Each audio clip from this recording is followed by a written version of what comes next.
Bonjour et bienvenue dans le podcast Introspection, le podcast qui invite à la réflexion, la conscientisation, mais plus encore à l'acceptation. Je m'appelle Marie Gardézen et je suis auteure du livre Le Mon Shadow Light Journal, à retrouver aux éditions Flammarion partout en librairie. Vous avez tout en description de ce podcast. Aujourd'hui, je vous invite pour ce 6e épisode de ce podcast à explorer un sujet essentiel, ce que beaucoup appellent le vide intérieur. Parce que oui, on passe notre vie à courir, à chercher, à faire, à avoir, à prouver, et toutes sortes de verbes de ce type, que ce soit dans les objectifs personnels, professionnels, dans les likes, les validations d'autrui, ou simplement à cocher des to-do list sans fin.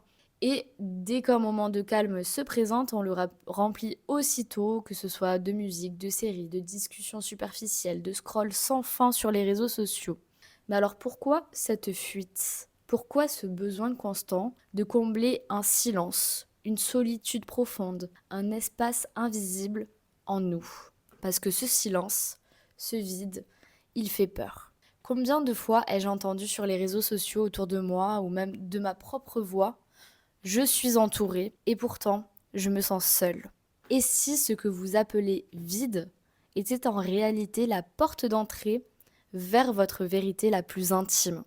Et si, au lieu de fuir ce vide, vous appreniez à l'habiter pour en ressortir plus conscient, plus aligné, plus vivant ? Alors ce podcast, il est né d'une inspiration puisée dans une vidéo de Franck Lobvé qui s'appelle « Regard sur le vide en soi », que je vous invite aussi à découvrir, donc vous avez tout en lien de ma description. Et en fait, ce vide, je le ressens tout particulièrement, tout précisément, bien que je puisse être dans la spiritualité, le développement personnel, etc. C'est vrai qu'on le ressent sincèrement. Et donc, dans ce podcast, je vais développer l'idée de Franck Lobvé qui m'a fait clairement changer cette vision de ce vide à l'intérieur de soi, que je souhaite vous partager ici. Je vais y rajouter aussi des notions clés de la psychologie avec Carl Jung, des approches aussi plus spirituelles, tout en vous partageant mon propre chemin avec ce vide. Et pour terminer, évidemment, parce que je ne vais pas vous laisser comme ça tout de même, je vous offrirai des clés pour accueillir et transformer ce que vous nommez votre vide intérieur, des clés qui m'intéressent aussi également. Donc voilà, j'ai fait mes petites recherches, j'ai pris ce qui pouvait être aligné en tout cas avec moi-même et je l'espère aussi avec vous. Et pour terminer, on aura aussi des témoignages qui seront imbriqués dans l'épisode du podcast. Vous aurez toutes les informations des personnes qui témoignent en description de celui-ci. Je vous souhaite une bonne écoute et on peut commencer le podcast. Quand j'entends vide intérieur ou solitude intérieure, qu'est-ce que cela m'évoque ? En fait, c'est avoir une vie remplie à l'extérieur, c'est-à-dire que tout soit rempli à l'extérieur, qu'il y ait plein de choses, plein de personnes autour de moi, mais qu'au fond, il y a ce vide et cette solitude. Comment je réagissais en fait face à ce vide ? Beaucoup de distractions. Je vais me mettre dans une série ou me mettre dans le ménage, faire des choses et refaire. Je vais sortir, appeler des copines ou bien parler. Essayer de remplir un maximum de l'extérieur. Voilà, pour justement éviter de ressentir, je dirais aujourd'hui, ce que je ne savais pas à l'époque, d'être face à moi-même en fait. Et ressentir ce vide et cette solitude. Le vide intérieur n'est pas un manque, c'est un espace. Parce que oui, beaucoup de personnes vivent ce vide comme une absence, un creux désagréable, une solitude pesante dont on passe notre temps à essayer de combler de façon consciente ou inconsciente, que ce soit dans la nourriture, toute forme de dépendance, du lien social sans réelle profondeur, etc. Et comme je vous le disais en introduction, pour ma part, j'ai toujours ressenti ce vide, ce manque d'appartenance à vivre sur cette terre. Je ne cessais de me répéter, mais pourquoi est-ce qu'on s'incarne ? Quel est notre véritable rôle ? Je ne me sens pas à ma place et je ressens cette incompréhension en fait constante, quoi, de me dire mais pourquoi ? Et donc ça a toujours créé ce petit vide à l'intérieur de moi, ce petit fossé finalement de me dire il y a quelque chose qui manque. Voilà, ce vide représentait un énorme manque et le représente toujours, hein, très sincèrement. Mais encore une fois, j'espère que ce podcast changera cette vision parce que je le vois différemment aujourd'hui suite à tout cela. Et c'est vrai que le vide intérieur ou la solitude intérieure, elle peut frapper même quand on est très entouré. Et ça, c'est quelque chose que j'ai appris à travers notamment mon histoire de vie. J'ai appris à comprendre que on peut être très entouré dans la vie. On peut avoir un mari, des enfants, des frères, des sœurs, une famille, des proches, de bons amis même. Et pourtant, on peut se sentir extrêmement seul. Et ça, c'est aussi parce que je pense qu'on a tendance à toujours donner énormément de nous à toutes les personnes qui sont autour de nous. C'est notre côté très généreux, mais c'est notre côté aussi où on ne veut pas être seul. L'être humain n'est pas fait pour être seul, donc de toute façon, il va avoir tendance à toujours se sacrifier un petit peu aux autres, à différents degrés bien sûr et à différents niveaux. Donc on rend service aux gens, on essaie d'être gentil avec les voisins, avec la famille, avec tout ça. Et puis au final, à chaque fois, ça nous prend des petits morceaux de nous. Moi j'imagine toujours que ça nous prend des petits morceaux, ça nous grignote notre énergie. Et puis à force de donner, notre entourage s'habitue en fait à cette générosité. Et donc ils savent qu'on est toujours la bonne personne sur qui on peut compter, la personne qui va rendre service, la personne qui va être présente. Sauf que notre énergie, elle n'est pas inépuisable. Et au bout d'un moment, toutes ces personnes qui sont souvent un petit peu trop gentilles, un petit peu trop au service des gens et pas suffisamment à l'écoute d'eux-mêmes, eh bien, au bout d'un moment, le vase, il est vide, comme on dit.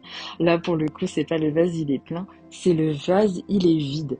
Il n'y a plus d'énergie, il n'y a plus rien à donner, on se sent complètement vide. Et c'est là où parfois on a cette sensation de décalage aussi par rapport aux autres, cette sensation de pas forcément être en phase avec les gens qu'on croise, ou avec le monde même, pourquoi pas, dans son ensemble. Et ça aussi, c'est quelque chose qu'il faut s'accorder. Je dis, il faut être d'accord en fait, en se disant, bon, là je me sens pas bien, je me sens pas du tout en phase avec mon entourage ou avec ma famille, il va falloir que je me recentre. Souvent, moi, je dis ça à mes consultants, recentrez-vous. Recentrez-vous sur qu'est-ce qui est important pour vous. Pour Franck Lobvé, le vide intérieur n'est pas simplement une absence ou un manque, mais un lieu silencieux, un espace profond où cessent les jugements, les attentes, les peurs. En fait, c'est un véritable terrain qui est vivant, un espace en suspens qui attend d'être habité. Pas par des mots ou des raisonnements qui appartiennent plutôt à l'ego, au mental, mais parce que lui appelle notre moi profond. En fait, lui, ce qu'il dit, c'est que ce silence intérieur est justement le pont qui relie notre nous conscient à notre nous inconscient. Qu'il appelle moi profond, on peut aussi dire moi supérieur, notre âme, notre divinité, enfin peu importe. Et donc, cette part de nous, ce moi profond que l'on retrouve et que l'on reconnecte grâce à ce vide intérieur, ça nous permet justement de communiquer avec notre part plus mature, plus connectée, qui nous relie à nos intuitions, à nos sensations plus subtiles, qui nous guide au quotidien par nos envies, nos pensées comme ça qui sortent de nulle part mais qui nous amènent à toucher du doigt des rêves ou des choses comme ça. Et en fait, il a découvert cela parce que il a vécu, malheureusement dans son expérience personnelle, la perte de son papa. Et donc, au travers de ce deuil et de cette absence difficile, il a finalement pris conscience qu'il ne voulait pas vivre le deuil de façon triste parce que ce deuil, cette absence, ce manque de son père était finalement à la hauteur, à la mesure de l'amour qu'il ressentait et qu'il ressent toujours pour son père. En d'autres termes, ce vide intérieur qu'il ressentait du manque de l'absence de son père était le reflet direct de ce lien profond, de cet attachement, de ce lien père-fils. Et donc là, ce qu'il disait, c'est que le deuil ne se traverse plus finalement dans la souffrance, mais à la hauteur de l'amour qu'on porte à la personne qui n'est plus là.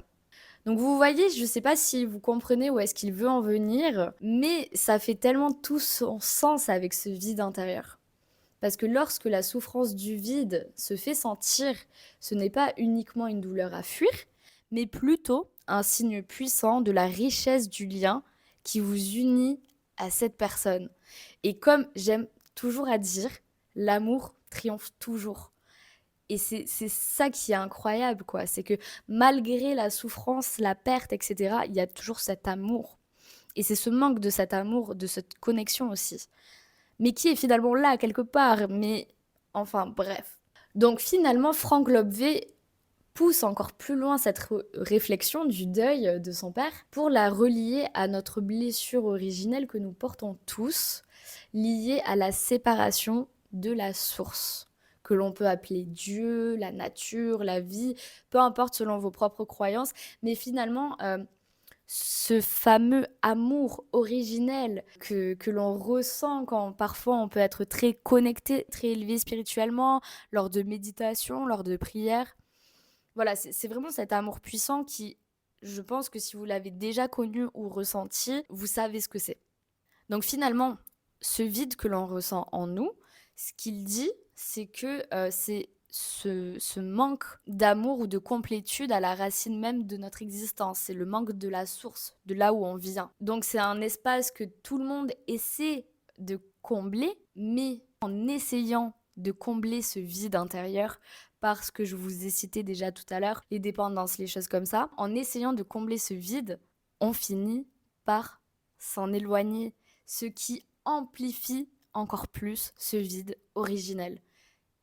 Ça m'a fait un tilt incroyable. Et du coup, ce qu'il dit dans cette vidéo, c'est qu'il faudrait, plutôt que de voir ce vide comme une blessure à fuir ou à combler à tout prix, c'est en réalité la clé pour accéder à une dimension plus haute de nous-mêmes. Parce que ce vide, tout comme le deuil pour son papa, est le symbole de l'amour. Ce vide représente le manque de l'amour que l'on a connu. Vous voyez, c'est assez complexe, hein, mais je trouve ça très très intéressant. Et donc, grâce à la connexion de ce vide, on peut relier à son moi supérieur. Parce que c'est là où sont les dimensions qui sont plus hautes de nous-mêmes. Tout comme, par exemple, quand Frank Lobvé évoque le fait que son papa lui manque, parce qu'il est dans la rue et qu'il y a quelque chose, une boutique qui lui fait penser à son père. Au lieu d'être dans le manque, finalement, il se dit, mais en fait, c'est un signe d'amour. Je pense à lui. Dans le manque, je pense à l'amour de mon père ou de l'amour qu'il me portait. Et donc, finalement, c'est une forme de dualité. Manque égale amour. Vide intérieur égale amour. Manque de cet amour. Si on peut le résumer aussi, manque, vide intérieur, est égal aussi à présence. Parce que lorsqu'il pense à son père, il est autour de lui. C'est une présence. Notre moi intérieur, supérieur du coup, est une présence aussi, même si elle n'est pas visible et palpable. Pour autant, elle est là. Se sentir vide veut donc dire entrer potentiellement en contact avec cette partie-là de nous-mêmes. C'est complexe, hein, mais c'est hyper intéressant. Et c'est ça qui est assez incroyable, c'est que c'est un véritable paradoxe, parce que notre société nous pousse constamment à fuir ce vide, à le masquer par des distractions, des possessions, des relations superficielles, ou pendant des activités sans fin. Enfin, c'est terrible, on est assailli par plusieurs types d'informations, et on n'arrive plus finalement à retrouver ce vide intérieur, finalement ce silence intérieur, cette paix intérieure, cette reconnexion de son nous conscient à notre nous inconscient. On est tellement habitué à entendre du bruit à l'extérieur de nous, qu'on cherche toujours à l'extérieur. C'est égotique, hein. C'est égotique.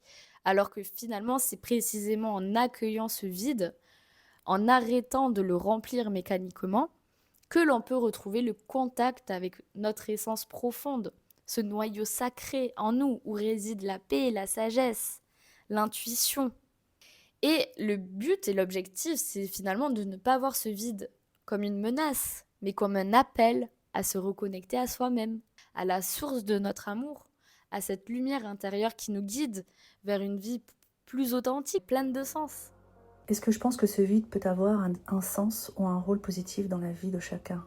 Pour moi, en tout cas pour mon expérience, oui. Parce que ce vide m'a permis de faire face, alors je ne vais pas dire face à mes démons, face à mes parts d'ombre en fait, face à mon monde intérieur je dirais. Voilà, parce que sans ça, je pense que si j'étais pas passée par là, je ne me serais jamais regardée intérieurement. Je me serais jamais vue.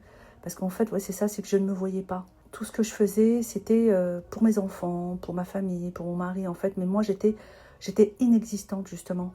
Et d'où ce vide et cette solitude intérieure. Donc du coup, pour moi, oui, ça a été très très positif. Ça a été une grande souffrance. Mais en fait, ça a été une grande souffrance à partir du moment où j'en ai pris conscience. Parce qu'au départ, quand on est dedans, on ne s'en rend pas compte. Moi, j'avais pas conscience, puisque pendant des années, jusqu'à ce que, on va dire, mes enfants soient ados, j'ai fait, voilà. J'étais dans le faire. Je ressentais profondément toute cette solitude et ce vide intérieur, d'ailleurs, que je ne comprenais pas. Je me disais, mais je comprends pas, tout va bien, voilà, à l'extérieur, tout se passe bien. J'ai un mari extraordinaire, j'ai une famille adorable, j'ai des enfants que j'aime. Et pourtant, mais qu'est-ce qui me manque? Mais je ne me posais pas vraiment la question. On va dire je fonçais. Je continuais à être dans le fer. Alors pourquoi on a du mal à écouter ce vide intérieur à l'intérieur de nous? Comme je le disais, évidemment, il y a une question de société. On ne nous apprend pas à nous écouter nous-mêmes, à nous accepter, à nous aimer comme on est, etc. Enfin, voilà, je ne vais pas refaire ce que tout le monde sait. Mais qu'est-ce qui nous pousse à fuir ce silence? C'est justement l'ego. Parce que l'ego souhaite tout contrôler. Il redoute profondément ce vide, car c'est justement dans ce silence en nous que peuvent émerger des vérités que l'on préfère toujours éviter. Ça peut faire remonter des peurs, de l'anxiété, de la tristesse, de l'insécurité. Et ça, notre ego, aussi accessoirement la métaphore de notre enfant intérieur, lui, tout ce qu'il veut, c'est nous protéger. Mais à trop nous protéger, il nous enferme dans des carcans et nous empêche de nous libérer. Mais au-delà de toutes ces choses, ces vérités profondes qui peuvent ressortir de nous, on peut aussi avoir accès à nos désirs profonds. Et c'est là la clé. C'est là la clé. Donc je me suis intéressée aussi à ce que Carl Jung peut dire et d'autres approches spirituelles et religieuses aussi également, parce que je trouve ça toujours intéressant d'éclaircir un sujet et d'avoir plusieurs avis. Alors, pour Carl Jung, ce vide, ce n'est pas juste un espace qui est vide, c'est en réalité une porte vers notre inconscient. C'est là qu'on peut accéder à ce qu'il appelle le processus d'individuation. Atchoum. C'est très dur à dire. En fait, finalement, ce processus, c'est un chemin qui consiste à intégrer toutes les parties de nous-mêmes, même celles qu'on préfère cacher. Donc, c'est-à-dire nos zones d'ombre, nos blessures, nos peurs, nos croyances, mais aussi nos ressources et nos forces. En fait, pour lui, ce vide, c'est un endroit où l'inconscient nous parle, où on peut apprendre à mieux se comprendre. Donc finalement, il dit clairement la même chose que Frank Lobvé, mais des années bien avant notre ami Franck. Bref, donc dans les approches spirituelles, on va pouvoir aussi accéder à ce vide au travers de la méditation ou aussi dans la religion bouddhiste, où on appelle ça parfois le shunyata. Alors excusez-moi pour la prononciation. Donc dans ce courant autour de la méditation, de la spiritualité, du bouddhisme, ce vide, pour eux, c'est un espace pur, libre de tout attachement, où tout peut émerger. Donc que ce soit dans la méditation ou la pleine conscience, etc., on nous invite justement à accueillir ce vide, ce silence, et à le voir comme un terrain fertile, un espace d'exploration intérieure plutôt que un manque. Et on a aussi dans la philosophie le fait qu'il faut accepter ce vide pour sortir du pilotage automatique. C'est finalement retrouver la possibilité de choisir une vie en conscience plutôt que de simplement la subir. Donc c'est ça qui est assez incroyable, c'est que tout le monde en parle, mais pas assez finalement. Ou alors peut-être que je n'ai pas écouté ce type de choses et que mon ego m'a dit non Marie, non, non, non, on ne va pas du tout aller dans tout ça. Et justement, on en vient à une autre partie de ce podcast, mon expérience personnelle avec le vide. Parce que ce vide, comme je vous le disais en tout début de podcast, c'est quelque chose d'intense. Encore plus là maintenant, vu que je travaille de la maison, donc j'ai moins d'interaction sociale et je me retrouve beaucoup plus face à moi-même. Et pour moi, depuis que j'ai 27 ans, je sais pas quand est-ce que j'ai commencé à vraiment véritablement combler ce vide, mais je dirais que ça a commencé fin collège et lycée. Ouais, je dirais plutôt le lycée quand même. Parce que au lycée, donc on est adolescent, on va sur notre période de jeune adulte, et c'est là où la vie prend un autre sens. On voit qu'il y a un avenir, qu'il y a des objectifs, et je crois que ça m'a terriblement terrifiée. Donc j'ai vraiment commencé à combler ce vide et je me suis réfugiée dans tout ce qui est séries et nourriture. Voilà, ça n'a pas trop changé aujourd'hui, 10 ans plus tard. Mais quand j'ai écouté ce week-end, et je suis. En plus, c'est dingue comme la vie est bien faite, parce que je suis tombée sur cette vidéo YouTube comme ça par hasard, alors qu'elle est sortie il y a 5 ans. Et quand j'ai entendu ça, enfin, déjà, quand j'ai lu le titre de la vidéo, j'ai dit, ok, je clique, ça m'intéresse. Et quand j'ai entendu sa vision, sa théorie à Franck Lobvé, ça a vraiment changé ma vision de ce vide. Parce que plutôt que de le fuir, c'est vraiment l'accepter qui devient une clé de transformation. Et là, vous me direz, mais Marie, c'est le principe du développement personnel ou de tout ce qui est psychologie, etc. Le but étant de conscientiser quelque chose, de l'accepter pour ensuite le transformer, etc. Oui, c'est sûr. Mais ce vide intérieur, on est tellement habitué à vivre avec, on a tellement nos habitudes, notre routine, qu'on s'habitue finalement à ça et on sait même plus qu'il est là. Alors oui, des fois, il peut venir nous percuter, etc. Mais on l'a tellement chouchouté, on l'a tellement comblé pour éviter de s'écouter penser que on n'en parle pas. Et c'est pour ça que ça m'a étonnée. Et c'est pour ça que j'ai de suite voulu faire le lendemain ce podcast. Parce que c'est vrai qu'on parle pas de ce vide. Et pourtant, on s'en plaint. On s'en plaint. Et moi, la première, je m'en plains. Mais bon, ce vide, comme je le disais, on va revenir quand même à nos moutons. Ce vide, il est pas facile en fait. Et du coup, en écrivant le podcast, j'ai voulu quand même tester qu'est-ce que était ce vide. Parce que si vous êtes venu sur ce podcast parce que vous avez vu mon réel sur Instagram ou sur TikTok, je me suis mis en vidéo dans des... Enfin, je me suis filmée pour montrer des scènes de mon quotidien. J'ai joué l'actrice, on va pas se mentir, mais pour autant, mon quotidien est réellement comme ça. C'est-à-dire que je ne quitte jamais ma tablette de ma main gauche ou de ma main droite. J'ai toujours ma série avec moi en fond. Je travaille avec ma série.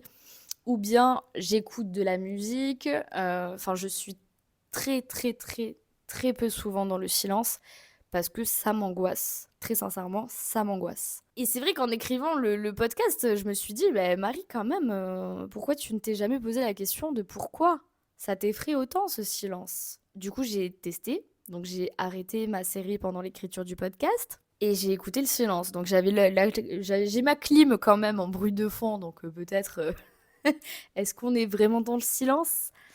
Oui, on est vraiment dans le silence parce que j'ai vraiment senti une boule au ventre d'angoisse et une petite voix dans ma tête qui est arrivée et qui m'a dit ça m'ennuie. Ah bah super.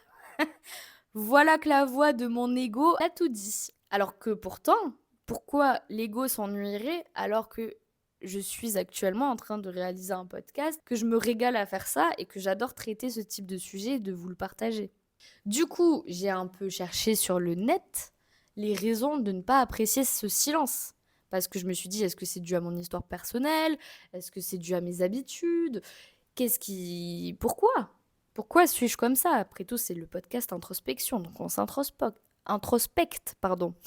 Alors, le silence peut amplifier nos pensées, c'est-à-dire que nos pensées d'angoisse, d'anxiété, de peur, etc. Le silence peut faire peur, parce qu'on a peur d'être face à nous-mêmes, sans échappatoire. Parce que aussi on est habitué au bruit. Encore une fois, on en revient à cette société qui fait du bruit en permanence, que ce soit dans la rue, si on habite en ville, etc., etc. Et donc le silence peut être plutôt inconfortable, voire même angoissant. Et c'est vrai que j'ai une anecdote. Ma mère habitait dans un quartier qui était très mouvementé, etc., puis a déménagé dans un lieu un peu plus calme. Et elle me disait qu'elle n'arrivait pas à dormir la nuit parce qu'elle était habituée tellement au bruit de la ville, des klaxons, des trucs comme ça, que là, ça l'angoissait le silence. Donc bon, c'est vrai qu'on peut être aussi habitué au bruit. Et aussi parce qu'on peut aussi avoir besoin de stimulation. Ça là, je l'avais pas vu venir. Parce que psychologiquement, on a souvent besoin d'une forme de stimulation, que ce soit visuelle ou auditive, pour se sentir bien, occupé ou vivant. Et je trouvais ça très pertinent, parce que pour le coup, c'est personnellement, ça a bien résonné. Le conseil que je pourrais aussi donner à ces personnes qui traversent, on va dire, des phases un petit peu de crise, un petit peu douloureuses, ou des remises en question comme ça qui sont souvent trop nombreuses, qui nous encombrent la tête, qui nous poussent à faire des nuits blanches, à des choses comme ça. Je vous encourage vraiment un jour, hein, c'est pas, chacun voit midi à sa porte, hein, comme on dit. Mais je pense qu'on devrait au moins tous une fois faire une thérapie dans notre vie. Moi, j'ai fait une thérapie il y a quelques années, quand justement j'ai vécu la perte de ma maman et tout plein de difficultés autour. J'étais complètement noyée en fait, hein, dans mes émotions. Moi, mon enfant intérieur est vraiment perturbé depuis l'enfance. J'en parle d'ailleurs dans mon prochain livre qui va sortir au mois d'octobre aux éditions Exergue, qui s'appelle Né Médium. Voilà, donc je suis venue au monde avec une différence, on va dire ça comme ça, une perception du monde un petit peu différent. Et puis je suis née aussi dans un contexte familial plus que bancal. Donc j'ai dû me construire là-dessus, hein, comme on dit. Des fois, c'est pas de chance, c'est la loterie de la vie. On te dit, tiens, toi, tu vas partir avec un handicap un peu plus sévère que les autres. Mais j'ai attendu l'âge de 32 ans avant de pousser la porte d'un cabinet de psy. Et j'ai fait une thérapie qui n'a pas duré très longtemps, j'ai fait 5 séances. Cette thérapie, elle m'a vraiment aidée à me comprendre moi. C'est-à-dire que j'y allais parce que c'était vraiment là, c'était la Bérésina, comme on dit, c'était vraiment la fin du monde. J'avais plus d'issue, je venais de perdre ma maman, j'étais dans la colère, je venais de perdre mon job. Voilà, c'était la totale, quoi. Il y avait pas pire à ce moment-là. Et j'arrivais pas à comprendre, en fait, j'arrivais pas à comprendre comment un tel acharnement, est-ce que c'est le karma, est-ce que c'est la vie, enfin, je sais pas, j'essayais toutes les pistes et je ne trouvais pas de réponse. Et puis un jour, j'ai une amie qui m'a dit ça, mais il faudrait vraiment que tu ailles voir un psy. Et je pense que, autant mon mari me l'avait dit plusieurs fois et j'avais pas pris l'info, mais quand c'est une tierce personne qui vous le dit, bizarrement, ça n'a pas du tout la même résonance. J'ai pris rendez-vous chez ce praticien. Je lui ai expliqué très vite ma situation. J'étais très très claire, très transparente. Je voulais aller droit au but. Je voulais pas perdre de temps. En fait, je me voyais pas passer 5 ans en thérapie, donc il fallait que ça aille très très vite. Et donc je lui ai dit ça. Je lui ai dit ça très très vite en lui disant, écoutez, voilà, moi j'ai pas 5 ans à perdre dans une thérapie, je veux que ça aille vite. Et il m'a expliqué, mais madame, on ira à la vitesse que vous voulez, en fait, c'est vous qui décidez de la cadence. Plus vous serez sincère avec vous-même, et plus ça va prendre peu de temps, en fait.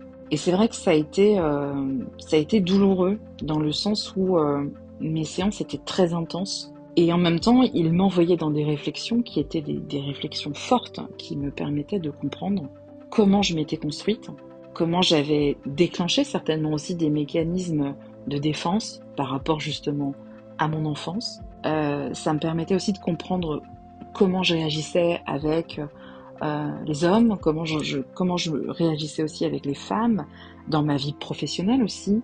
Enfin, ça a mis vraiment en lumière tout un tas de choses que je ne soupçonnais pas moi-même de mon mode de fonctionnement.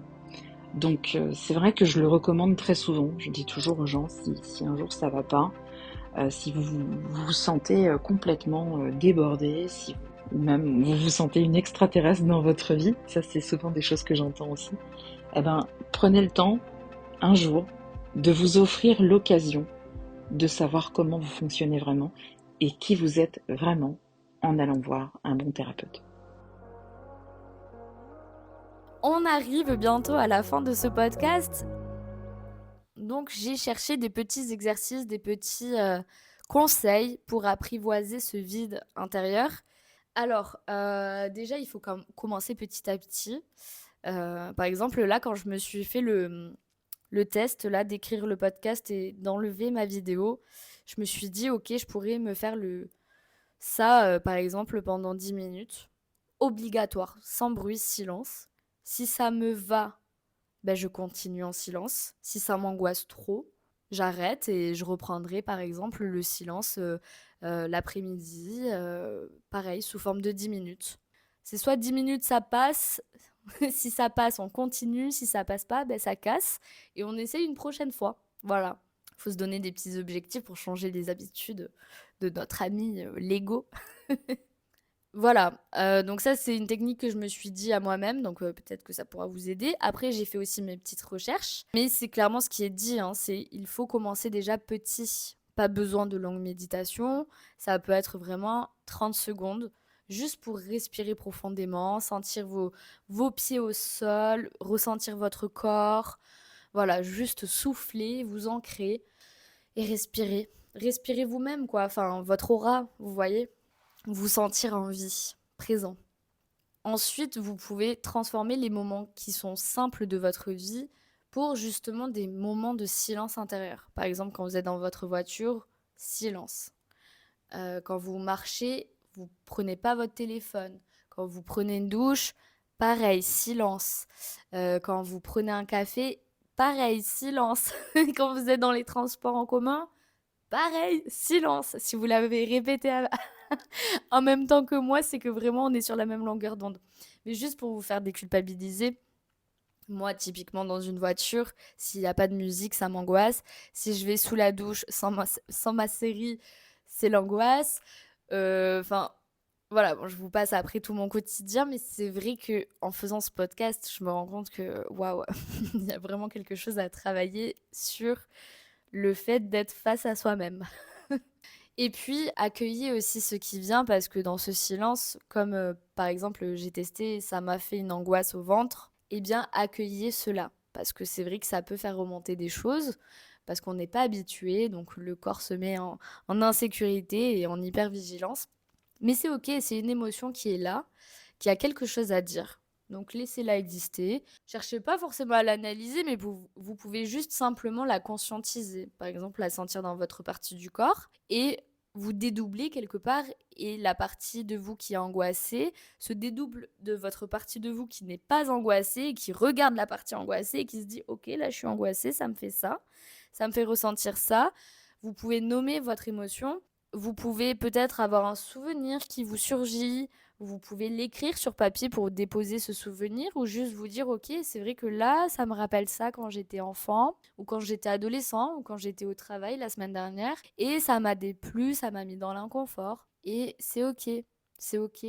Rappelez-vous, c'est dans ce vide intérieur que l'on peut accéder à son moi supérieur. Encore une fois, voyez ce vide comme un pont. Et parfois, ben, quand il y a du brouillard, on ne sait pas trop où avancer, parce qu'il y a le pont, quoi, mais on sait pas, on n'a pas envie de tomber. Et donc, finalement, ces petites pensées, ces petits souvenirs, ces petits mal-être qui nous viennent à nous sont un peu ce brouillard autour de ce pont qui nous empêche d'avancer vers notre moi supérieur. Et juste les accueillir, c'est les éloigner pour accéder à notre moi supérieur. Et c'est petit à petit, en pratiquant, qu'on va pouvoir avancer beaucoup plus facilement vers son moi supérieur. Et puis aussi, voilà, dernier conseil, faites-vous un petit rendez-vous régulier. Vous pouvez choisir un moment dans la journée qui est même court pour vous plonger dans cet état intérieur. Faites-vous le test au moins, juste 2 minutes, brossage de dents ou des choses comme ça. Voilà.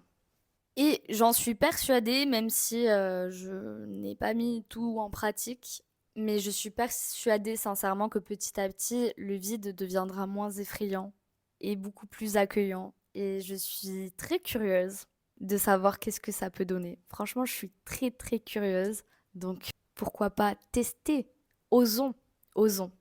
Alors pour terminer, je voudrais juste faire un petit récapitulatif, parce que c'est vrai qu'on a parlé du vide intérieur depuis tout à l'heure, mais c'est vrai que ça fait toujours peur, hein. Moi, mon mental, j'étais en train de me dire comment faire pour imaginer ce vide intérieur, et ça m'a rappelé quand j'étais plus jeune, j'avais en tête un lieu que j'appréciais, mais que je n'ai jamais connu de toute ma vie. Mais pour autant, je sais que je pouvais m'y rendre mentalement, les yeux ouverts, hein, je pouvais, je sais pas, être en cours ou quoi que ce soit, mais dans ma tête, j'étais à cet endroit qui ressemble à, c'est l'océan, il y a la plage, c'est l'océan, quoi, voilà, c'est l'océan. Et donc ce vide intérieur, vous pouvez l'imaginer comme ça, comme un lieu qui est apaisant, un lieu ressource, comme votre jardin intérieur, quoi. Donc ça peut être la plage, ça peut être les montagnes, ça peut être un lieu qui vous tient à cœur, une maison d'enfance ou peu importe. Mais voilà, imaginez ce lieu où vous pouvez vous y rendre comme ça, dans votre esprit. Et dans ce lieu, c'est là où se trouve l'écoute consciente. Et de là, vous avez la rencontre avec le moi supérieur. Donc c'est ce que je disais tout à l'heure, hein. Vide intérieur, le pont, donc c'est l'écoute consciente, pour aller vers la rencontre avec le moi supérieur. Voilà, gardez à l'esprit que le vide intérieur, c'est le point de départ. C'est un espace qui est silencieux, donc où on peut y accéder avec une image mentale, par exemple. C'est encore pour vous répéter, votre jardin à vous. C'est neutre. Ça peut être effrayant, mais c'est censé être un endroit de paix. Pour moi, ce qui est effrayant, c'est lorsqu'on va écouter le silence. Parce que quand on l'écoute, on peut rentrer dans une forme de conscience où il y a des choses qui remontent en nous. Mais pourquoi avoir peur de nos souffrances? Pourquoi avoir peur de nous-mêmes? Ça, c'est notre ego qui a peur. Et donc, quand on passe le pont entre notre vide intérieur, donc notre jardin intérieur, vers l'inconnu de ce pont, et de l'autre côté de ce pont, on est à la rencontre avec le moi supérieur, notre vraie essence, qui peut se manifester, nous guider vers une vie qui est plus alignée à nous, à notre âme, à ce que l'on veut, à notre mission de vie, enfin voilà, juste alignée tout simplement, qui peut nous aider aussi même à aller au-delà d'une tristesse, d'un deuil, d'une fatigue, juste accéder à des informations en fait dont on n'a pas accès au quotidien parce qu'on ne prend pas le temps de s'y reconnecter. Il n'y a pas réellement de vide. Ce vide intérieur, il est là pour t'enseigner quelque chose. Il est là pour que tu comprennes certaines choses. Et je dirais que ce vide intérieur, il attend juste que tu puisses le remplir d'amour. Juste en fait te poser et te regarder. Oser en fait regarder ce vide. Oser regarder cette solitude. Parce qu'au fond, tu n'es pas seul. Et au fond, ce vide, c'est quelque part toi qui le recherches. C'est ce que je me serais dit. Je me revois quelques années en arrière et je pense que j'aurais dit ça. J'aurais regardé, j'aurais dit même t'inquiète pas, c'est ok et tu verras dans quelques années, tu comprendras. Et que si tu veux que les choses commencent à bouger maintenant, mets juste de l'amour. Mais vraiment, pose ta main sur ton cœur et communique avec ce vide intérieur. Dis-lui juste je suis là, je suis là. Il va commencer à se remplir petit à petit. Parce qu'il attend que ça. Il attend que tu poses ton regard, que tu puisses mettre de l'amour. Rappelez-vous, ne fuyez plus votre silence intérieur. C'est justement un espace à habiter, à faire fleurir. Et aussi, rappelez-vous que en vous autorisant à être dans ce silence, vous ouvrez la porte à votre moi supérieur, à la paix intérieure et aussi à une vie bien plus consciente.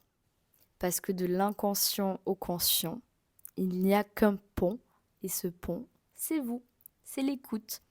Et c'est assez drôle parce que c'est finalement ce qu'on dit et ce qu'on répète toujours quand on dit « écoute-toi, toi-même ». Ça vient de me faire sens. Parce que c'est vrai que je me pose toujours cette question, mais comment on fait pour s'écouter Oui, je peux écouter mon corps, ça j'y arrive. Mais comment on s'écoute sincèrement? Parce que m'entendre penser, je le fais. Mais c'est vrai que j'avais omis cette partie inconsciente. C'est dingue quand même parce que souvent ça a été... c'est fou quand même que je sois tombée sur ton message hier et que je t'ai envoyé ce message, que tu as répondu et que je me retrouve là à répondre à tes questions. Parce que, waouh, c'est presque quelque chose que j'avais l'impression même parfois, presque de dire mais je suis folle ou quoi? Mais c'est pas possible. Comment est-ce que je peux ressentir cette solitude en moi? Comment je peux ressentir ce vide en moi? Mais c'est pas possible. Il y a que les gens qui sont seuls réellement qui peuvent ressentir ça. Mais moi, je ne suis pas seule. Je suis entourée. J'ai une famille. Tout se passe bien dans ma vie. C'est un petit peu comme si tu es dans un endroit magnifique. Tu es en vacances, en famille, dans un endroit paradisiaque. Tout le monde sourit, tout le monde s'amuse. Et toi, tu es là, tu regardes autour de toi, tu vois tous ces sourires, mais en toi, il n'y a pas de sourire. En toi, il y a ce vide, cette solitude. Et tu te dis, mais c'est pas normal ça. En fait, si, c'est normal. parce que j'étais inexistante pour moi, tout simplement. En tout cas, c'est ma définition aujourd'hui. Et que j'avais besoin d'expérimenter ça pour comprendre réellement l'amour. Puisque bien sûr, j'avais l'amour de ma famille, de mes proches. Mais j'avais pas mon amour à moi. Moi, je pensais pas, parce que pour moi, en fait, s'aimer, c'était égoïste. Pour moi, c'était pas possible. Donc, il m'a fallu des années pour comprendre qu'il y a quelque chose qui m'échappe, il y a quelque chose que je ne comprends pas ici. Et c'est à partir de là, j'ai commencé, on va dire, mon cheminement. C'est à partir de là, j'ai commencé à marcher, à un début, un chemin. Et ce chemin, c'était juste pour me ramener à moi, pour me ramener à l'amour. Les amis, c'est la fin de ce podcast. Je vous remercie infiniment d'être arrivés jusqu'ici. Je remercie du plus profond de mon cœur Anna et Elisabeth qui ont participé à témoigner tout au long de ce podcast. J'ai adoré l'expérience, j'ai adoré écouter leurs témoignages et vous les transmettre aussi. Sachez les amis que vous êtes toujours vous aussi à même de pouvoir participer à ce podcast, au podcast Introspection. Donc n'hésitez pas à venir me contacter sur Instagram pour pouvoir participer. J'aimerais faire un nouvel épisode sur cette thématique, mais avec tous vos témoignages, car j'en ai reçu d'autres et j'aimerais les mettre en avant parce que votre voix, vos mots ont de la parole, ont de la force et ça me tient vraiment à cœur de vous donner une voix. Donc, sur ce, les amis, je vous souhaite de prendre soin de vous. Je m'excuse pour les défauts de son. Un jour, peut-être, j'investirai dans quelque chose de plus qualitatif. Mais pour le moment, j'espère que vous avez tout de même apprécié l'expérience. Et je vous dis à très vite. Merci beaucoup.